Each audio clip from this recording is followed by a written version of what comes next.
U finalu Telekomovog konkursa za svako dobro nagrađena su 4 projekta od posebne društvene važnosti. Prvu nagradu osvojio je No Hate Offline, No Hate Online, nevladine organizacije Djeca Crne Gore. U okviru tog projekta planirane su radionice o suzbijanju govora mržnje na internetu za 2000 podgoričkih srednjoškolaca, 400 roditelja i na desetine nastavnika.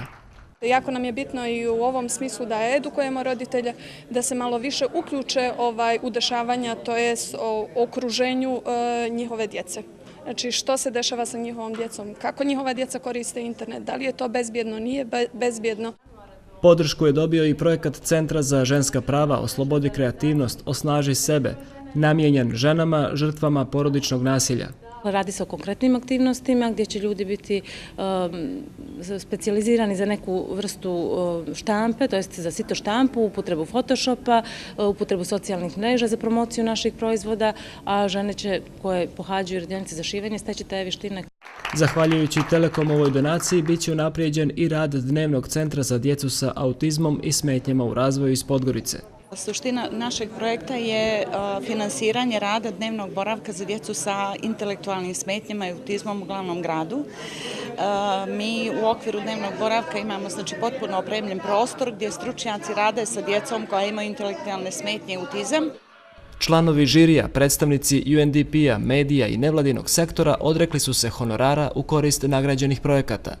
Pored 3 glavne nagrade, podršku je dobio i projekat promocije i unaprijeđenja botaničke bašte Dulovine u Kolašinu.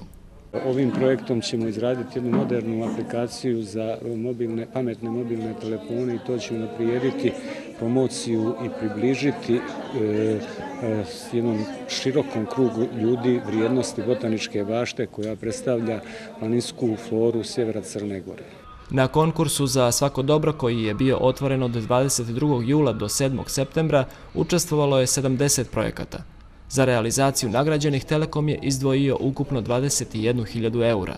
Telekom je pokrenuo konkurs za svako dobro u želji da podrži i nagradi projekt od posebne važnosti za zajednicu.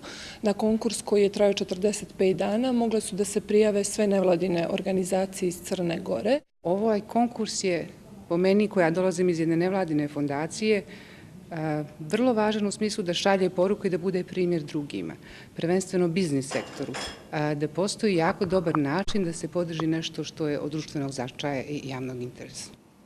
U Crnogorskom Telekomu planiraju sličan konkurs svake naredne godine.